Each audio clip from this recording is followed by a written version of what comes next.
criminal offensive side-eye.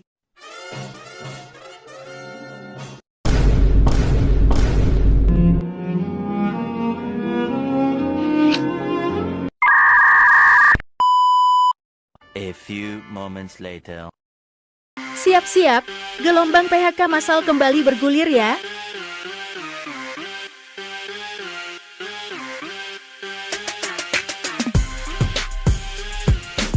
Tahun 2025, kita masuk ke dalam situasi yang gak gampang. PHK massal terjadi di berbagai perusahaan besar, baik di Indonesia maupun global. Mulai dari Ubisoft yang baru saja menutup studio dan mem-PHK 180 karyawan, hingga Evichery yang terancam memecat 1.800 pegawainya. Ada juga Adidas Jerman yang bakal PHK 500 karyawan, BP dengan 4.700 karyawan yang dipecat, serta Meta yang mengurangi 3.600 tenaga kerja dan itu baru sebagian. PHK massal ini bukan hanya soal angka, tapi dampaknya besar banget untuk ekonomi dan kehidupan banyak keluarga. Ribuan orang kehilangan pekerjaan, dan otomatis daya beli mereka pun menurun. Ini berisiko memperburuk perekonomian yang sudah cukup rapuh. Kondisi di Provinsi Banten yang harusnya mulai maju dari sektor industri, ternyata tidak maju. Jumlah industri yang tutup banyak. Coba bayangkan, dulu Nikomas karyawannya hampir 100.000, 90.000 lebih, hampir 90.000-an lah, gitu ya. Sekarang tinggal 20.000, sebentar lagi tutup. Di Tangerang juga ada pabrik sepatu, sekali tutup karyawannya 30.000 menganggur. Hari ini saya baca pabrik, kalau nggak salah Longcheon itu. Kawan, kondisi dunia kerja kian menantang. Angkatan kerja terus bertambah, tapi lowongan kerja terbatas. Situasi ini juga semakin rumit akibat PHK di mana-mana. Bahkan, melalui cuitan X, ada diploma hingga sarjana yang nggak dapat pekerjaan sesuai gelarnya. Mereka rela banting setir menjadi sopir hingga asisten rumah tangga atau ART untuk menghidupi keluarganya. Menurut data BPS pada Agustus 2024, ada sekitar 144,64 ribu penduduk yang bekerja dan 7,47 juta penduduk yang menganggur. Sementara itu, situasi perekonomian yang sulit ini juga didukung dengan badai PHK yang terjadi di sejumlah perusahaan. PT Sritex misalnya, yang telah mem-PHK lebih dari 10.000 pegawai, setelah resmi ditutup pada Maret 2025. Kemudian, pabrik Sanken, yang akan berhenti beroperasi pada Juni 2025. Akibatnya, pabrik ini akan mem-PHK 459 pekerja. Lalu ada juga Yamaha. PT Yamaha Music Product Asia akan menutup pabriknya akhir Maret 2025. Ada 400 orang terpaksa dirumahkan. Selain itu, PT Yamaha Indonesia juga akan berhenti beroperasi pada Desember 2025. Keputusan ini merumahkan sekitar 700 karyawan. Menurut data dari Kemnaker,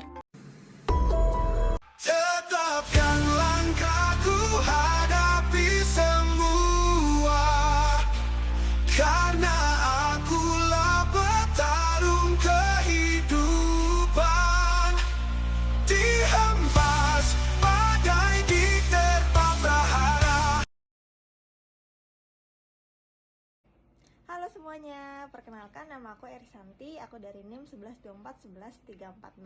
Untuk kali ini aku akan menjelaskan tentang sisi buruk PT di zaman era Prabowo. Untuk kali ini aku akan menjelaskan tentang gimana sih kenapa untuk PT ini di zaman era Prabowo ini semakin susah untuk mendapatkan pekerjaan. Stay tune di video ini ya. Nah, kita lanjut. Untuk pemerintahan Prabowo Subianto, menekanan percepatan pembangunan industri internasional sebagai strategi untuk meningkatkan pertumbuhan ekonomi. Namun, pertumbuhan sektor industri yang juga masih aktif dapat menimbulkan dampak negatif yang signifikan. Penelitian ini bertujuan untuk mengkaji sisi buruk dari perkembangan pabrik-pabrik pada era Prabowo dengan fokus pada dampak sosial, lingkungan, dan ketenagakerjaan. Dengan menggunakan metode kualitatif, deskripsif, dan analisis data sekunder, dan studi ini menemukan bahwa peningkatan jumlah pabrik seringkali tidak dibarengi dengan regulasi lingkungan. Kenapa? Karena dengan regulasi lingkungan, ini memadai atau pelindungan buruh yang sangat kuat, serta keadilan sosial dalam distribusi pemanfaatan industri. Nah, ada beberapa hal nih yang aku perlu jelaskan terkait sisi buruk di PT pada zaman era Prabowo. Untuk yang pertama, itu ada Era pemerintahan Prabowo Subianto ditandai dengan adanya agenda-agenda industrialisasi besar-besaran untuk mengurangi ketergantungan pada ekspor bahan mentah dan menciptakan lapangan kerja yang fatal. Dan untuk mengurangi ketergantungan pada ekspor bahan mentah dan menciptakan lapangan kerja, meskipun tujuan ini sangat positif ya, perlu dievaluasi, dikritis bahwa terhadap dampak buruk yang muncul terutama dalam konteks berkelanjutan dalam kesejahteraan masyarakat. Metodologi ini, penelitian ini menggunakan pendekatan kualitatif dengan studi literatur dan analisis konten dari media-media sosial, jurnalis ilmiah, serta resmi dari instansi permintaan dan LSM. Pendekatan ini kemungkinan pemahaman logistik terhadap dinamika industri dan pabrik yang berkembang di bawah kebijakan pemerintah saat ini. Nah, untuk yang selanjutnya aku akan menjelaskan mengenai pembahasan dan hasil di zaman era Prabowo ini ya. Oke, next kita lanjut. Untuk dampak lingkungan, banyaknya pabrik baru yang beroperasi tanpa AMDAL. AMDAL itu adalah analisis mengenai dampak lingkungan yang memadai terutama kasus wilayah di luar Jawa, kasus pencemaran lingkungan, sungai, atau penerbangan hutan industri, dan emisi karbon meningkatkan drastis regulasi yang longgar serta lemahnya pengawasan menjadi penyebab faktor utama kerusakan ekosistem lokal. Nah, untuk yang kali ini aku menjelaskan tentang buruh-buruh, kenapa sih PT ini di zaman era Prabowo ini kenapa semakin menurun. Oke, stay tune di video ini ya. Untuk selanjutnya aku akan menjelaskan tentang ekspoliasi buruh. Untuk ekspoliasi buruh sendiri ini, buruh ekspoliasi industri seringkali mengalami pelanggaran hak-hak dasar seperti upah di bawah UMR, sehingga sistem kerja kontrak tanpa jaminan sosial dan kerja kontrak tanpa jaminan sosial ini dan lemahnya perlindungan hukum atau banyaknya pabrik asing yang memanfaatkan kebijakan intensif, pemerintah dapat memastikan standar etika ketenaga kerjaan. Untuk itu, ada ketimpangan sosial. Pertumbuhan pabrik di beberapa daerah menimbulkan ketimpangan ekonomi atau alih fungsi lahan pertanian menyebabkan petani kehilangan mata pencarian, atau sementara ini keuntungan industri seringkali hanya menikmati oleh sekniflakis senior atau ketenangan sosial antara masyarakat lokal dari pihak industri yang juga meningkat. Untuk ketergantungan terhadap investasi asing, meski industri ini banyaknya tumbuh, banyak pabrik yang memiliki investor asing yang representasi keuntungannya ke luar negeri. Ini beresiko fatal karena mengurus kedaulatan ekonomi dengan jangka panjang dan menyebabkan ketergantungan pada pihak luar. Untuk kesimpulan dari video-video ini adalah meskipun industrialisasi membawa harapan ekonomi, dari sisi buruk, pertumbuhan pabrik di era Prabowo ini sangat menunjukkan pentingnya regulasi yang sangat ketat, penegakan hukum, dan perlindungan terhadap kelompok relevan atau tanpa evaluasi kritis.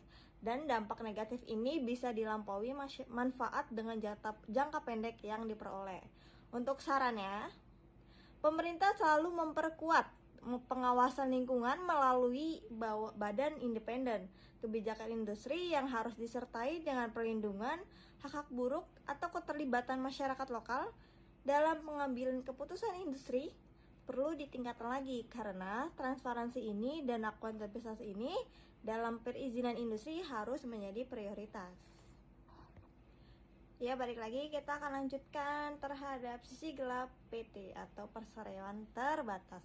Memiliki sisi gelap atau praktik negatif yang dapat merugikan banyak pihak, termasuk karyawan, konsumen, masyarakat, atau lingkungan. Dalam ekspoliasi, karyawan mendapatkan upah rendah atau di bawah UMR atau upah minimum regional, atau jam kerja yang berlebihan tanpa kompensasi overtime yang layak, atau diskriminasi, gender, suku, agama, atau disabilitas. Ya, yang ketiga ada PHK tanpa pasangan yang adil. Untuk yang terakhir, lingkungan kerjasama tidak aman atau safety kurang dipastikan. Untuk yang selanjutnya, ada praktik monopoli dan persaingan tidak sehat antar PT. Untuk menghambat kompetitor kecil dengan tidak fair, ada lagi dengan predator fishing atau menjual produk dengan harga sangat rendah untuk pesaing gulung tikar. Yang ketiga ada kartel. Kartel ini kerja dalam diam-diam dengan kompetitor untuk menaikkan harga. Untuk yang ketiga ada penipuan atau korupsi. Untuk manipulasi kelaporan keuangan untuk menghindari pajak, suap kepada pejabat untuk menghadapkan proyek atau izin. Untuk yang ketiga ada skema Ponzi atau investasi bodong yang merugikan masyarakat. Yang keempat ada perusakan lingkungan. Pembuangan limbah beracun ilegal yang ke sungai atau ke laut, ekspoliasi sumber daya alam berlebihan, deforestasi, perkembangan yang liar. Yang ketiga ada tidak mematuhi regulasi lingkungan atau yang disebut AMDAL. Untuk evaluasi konsumennya sendiri, produk cacat atau berbahaya tetapi tetap dipasarkan. Untuk iklan menyesatkan, misleading advertisement. Untuk kebijakan after sales serving yang buruk. Untuk pelanggaran hak kekayaan intelektual, ini ada dua. Nanti akan saya jelaskan mengenai dua hal tersebut. Untuk yang pertama, pembajakan produk atau merek milik orang lain, atau bisa dibilang dengan tiru-meniru ya.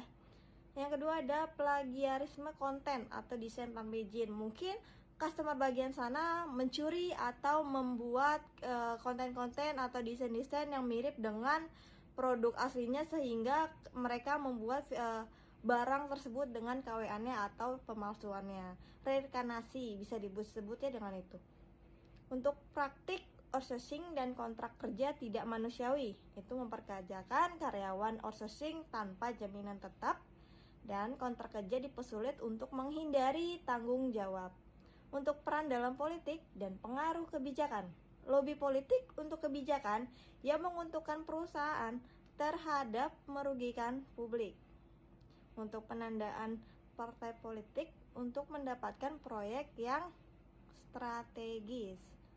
Untuk contoh nyata dengan perusahaan si gelap itu banyak ya, banyak sekali PT-PT di luar sana, PT-PT di Indonesia yang seringkali yang kita alamin sekarang ini mungkin ada di PT kalian ya.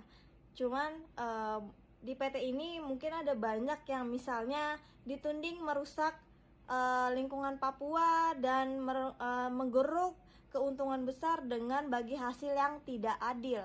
Itu tersebut di PT Freeport Indonesia. Kalian pasti tahu dong ya.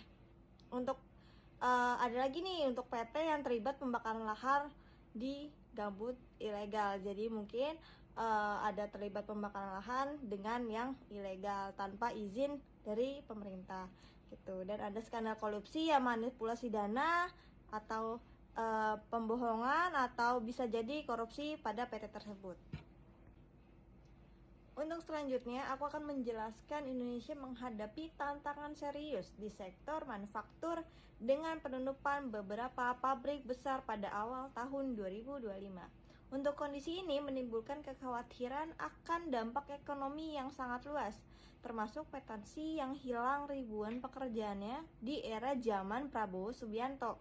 Untuk yang terbarunya di PT Sri Rezeki Isman Sirtek yang harus menutup operasional pabrik mereka pada tanggal 1 Maret 2025. Kondisi keuangan mereka menjadi tumpukan utang nyaris 30 triliun loh guys. Dengan menjadi pemicunya, kondisi ini hampir 11.000 buruh pabrik harus menghadapi pemutusan hubungan kerja atau yang disebut dengan PHK. Jumlah karyawan Sritek yang terkena PHK menjadi 10.665 orang. Urusan pesangon menjadi tanggung jawab kurator dengan jaminan hari tua menjadi kewenangan BPJS Ketenagakerjaan.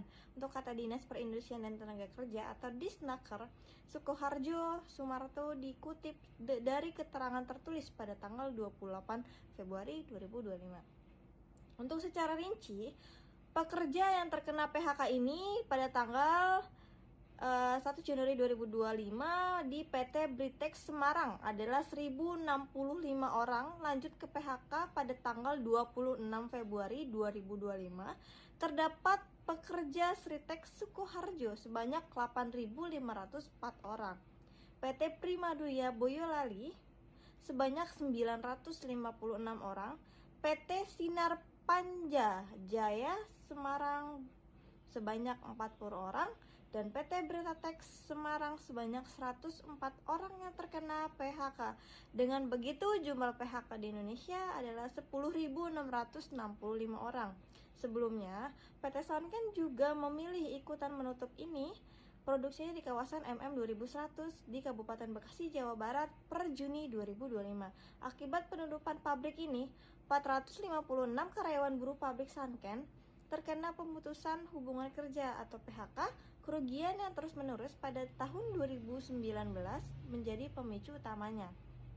Meski akan ditutup pada Januari mendatang, manajemen Sanken telah menyelesaikan kepegawaian sesuai regulasi yang berlaku kepada para buruh yang terdampak.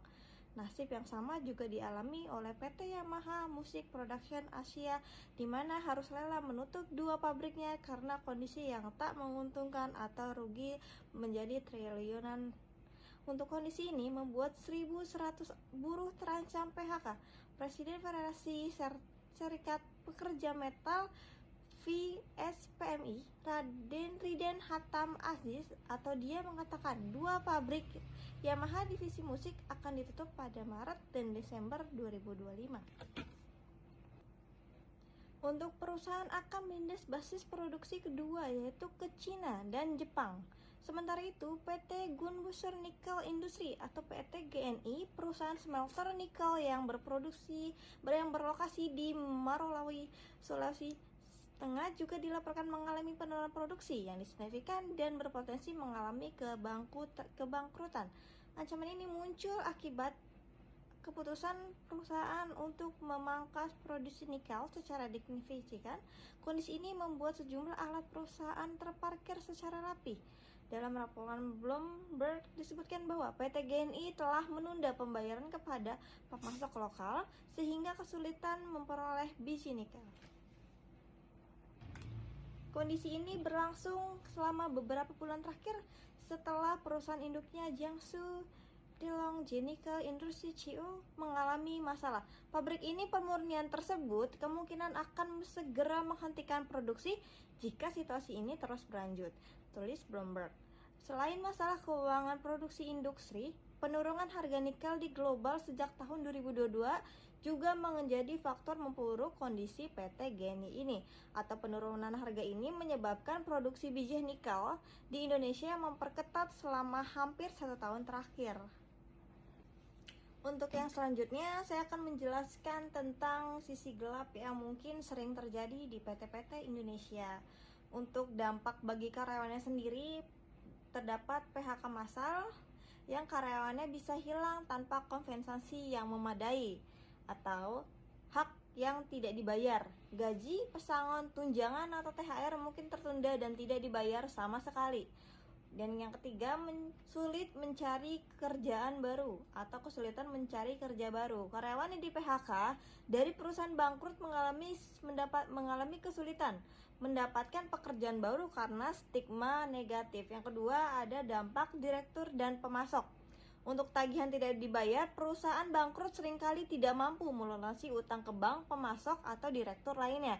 Untuk kerugian finansial yang besar, kreditur mungkin hanya menerima sebagian uang kecil untuk melalui proses likuidasi atau penundaan kewajiban pembayaran utang atau yang disebut PKPU. Untuk dampak pemilik direksi tuntutan hukum, jika kebangkrutan disebabkan oleh kelalaian, kecurangan atau tindakan melawan hukum, direksi bisa dituntut secara pidana atau perdata. Di blacklist, pemilik direksi bisa mendaftarkan menghitam OJK atau BI yang menyulitkan mereka mengakses pembiayaan di masa depan. Untuk kehilangan aset pribadi, jika ada pembuktian dan perusahaan pribadi tercampur, pengadilan bisa menyita aset pribadi. Untuk dampak-dampak perekonomiannya, itu ada 3. rantai pemasok yang terganggu. Jika perusahaan bangkrut, bisnis lain yang menguntungkan pada bisnis tersebut itu bisa ikut bangkrut juga. Dan penurunan kepercayaan investor. Kebangkrutan perusahaan dapat mengurangi kepercayaan investor terhadap iklim bisnis di suatu negara atau meningkatnya pengangguran. PHK massal bisa meningkatkan angka pengangguran dan beban ekonomi negara. Untuk yang kelima, ada penyalahgunaan proses kepalitan. Ada beberapa nih yang sengaja memanipulasi kebangkrutan untuk menghindari utang atau strategi bangkrut palsu lah istilahnya, untuk mengalihkan aset ke perusahaan lain sebelumnya dinyatakan pailit, dan mempermainkan hukum dengan mengajukan PKPU hanya untuk menunda hutang yang perlu dibayar. Untuk solusi dan perlindungan hukumnya, proses PKPU, penundaan kewajiban pembayaran hutang untuk menjadi solusi sementara restrukturasi utang. Untuk yang kedua, likuidasi utang melalui keadilan untuk membagi aset perusahaan secara adil kepada kreditur. Untuk yang kelima, ada karyawan bisa mengajukan klaim atas hak-hak yang pengadilan. Jika kalian terlibat dalam kasus kebangkrutan, sebaiknya konsultasi dengan pengacara atau konsultasi hukum. Selanjutnya nanti akan saya bahas kesimpulan dan saran-sarannya setelah ini ya. Baik, kita lanjut. Berikut beberapa saran dan kritik dari sisi gelap PT. Untuk saran dan kritiknya, yang pertama ada ekspoliasi karyawan. Untuk kritiknya, banyak perusahaan memaksa kerja lembur tanpa bayaran lebih, upah di bawah UMR, atau lingkungan kerja yang toksik. Untuk sarannya, patuhi hukum ketenagakerjaan, berikan insentif yang adil, dan membuat sistem pengaduan internal. Untuk korupsi dan markup proyek, itu kritiknya beberapa PT melakukan markup yang berangsuran suap atau penyelenggaraan dana. Untuk yang sarannya, transparansi keuangan, audit internal, dan whistleblower system. Dan yang ketiga, perusahaan lingkungan. Untuk kritik perusahaan lingkungan sendiri, perusahaan tambang atau pabrik atau yang perkebunan mengabaikan AMDAL menyebabkan polusi. Untuk sarannya sendiri, gunakan teknologi yang ramah, taat regulasi, dan lakukan CSR, Corporate Social Responsibility yang nyata. Untuk yang keempat, monopoli dan persaingan tidak sehat. Kritiknya sendiri, PT besar mematikan UMKM dengan praktik predatory pricing atau oligopoli. Untuk sarannya sendiri, saran pemerintah yang harus mengawasi persaing usaha, sementara perusahaan harus beretika bisnis atau berlomba-lomba menjalankan bisnis. Untuk yang kelima, ada penghindari pajak atau tax evasion dan evasion. Untuk kritiknya, banyak PT memanfaatkan celah hukum atau transfer pricing untuk membayar pajak minimal. Untuk sarannya sendiri, untuk saran penghindaran pajak, ada reformasi sistem pajak atau hukuman berat bagi yang mengemplang atau transparansi dalam keuangan. Untuk diskriminasi dan nepotisme, itu kritiknya ada rekrutmen berdasarkan koneksi, bukan kompetensi, atau diskriminasi gender, suku, atau agama. Untuk sarannya sendiri, sistem terbuka pelatihan SDM atau diferensi polisi. Untuk produk tidak berkualitas dan penipuan konsumen, kritiknya perusahaan menjual barang palsu atau berbahaya atau iklan yang menyesatkan. Sarannya, meningkatkan pengawasan BPOM atau Kemenprin memberikan garansi yang utamakan ini dalam kejujuran. Yang kedelapan, ada ketergantungan pada outsourcing. Untuk kritiknya, mempekerjakan outsourcing untuk menghindari tanggung jawab pesangon dan tunjangan. Untuk sarannya, batasi penggunaan outsourcing, berikan hak yang setara dengan karyawan tetap. Untuk solusi umumnya sendiri ada beberapa hal. Yang pertama itu ada regulasi ketat dari pemerintah, yaitu Kemenaker, KPPU, dan OJK, dan lain-lain. Yang kedua ada peran media dan masyarakat untuk mengawasi praktik koperasi atau koperasi governance yang mengkuat dan menginisiasi komunikasi dan direksi. Ya, kali ini aku akan menjelaskan tentang penyebab kebangkrutan, dampak kebangkrutan, proses hukum, dan alternatif, dan lain sebagainya. Untuk penyebab kebangkrutannya ada utang menumpuk yang tidak mampu dilunasi, manajemen buruk seperti salah keuangan atau korupsi, atau faktor eksternal seperti relasi ekonomi, persaingan ketat, atau bencana. Untuk yang ketiga ada dampak kebangkrutan. Aset PT akan dijual untuk melunasi utang. Yang dua ada rekreasi kehilangan hak mengelola pengusaha. Yang ketiga ada direktur diprioritaskan berdasarkan hierarki, misalnya utang pajak atau gaji karyawan yang didahulukan. Untuk yang keempat ada pemegang saham, bisa kehilangan modal jika aset tidak tertutup untuk hutang-hutang yang belum dilunasi. Untuk proses hukumnya, pengadilan menunjukkan kurator untuk mengelola iliduki aset, atau jika ada upaya penyelamatan bisa melalui PKPU yang artinya penundaan kewajiban pembayaran utang. Konsekuensi bagi direksi dan pemegang sahamnya itu bisa dituntut jika terbukti lalai atau melakukan kecurangan. Untuk pemegang saham yang tidak bertanggung jawab seperti PT kecuali dalam proses purchasing of the corporate fail. Itu yang keenam ada alternatif sebelum bangkrut, rekurasi utang atau negosiasi dengan para kreditor, atau merger akuisisi yang menyelamatkan bisnis. Untuk kesimpulannya, kebangkrutan PT ini memadai berakhirnya operasional perusahaan secara paksa dengan likuidasi aset sebagai jalan terakhir untuk membayar kreditor. Proses ini melibatkan hukum ketat dan memiliki dampak yang jangka panjang sebagai pemegang saham, karyawan, dan kreditor.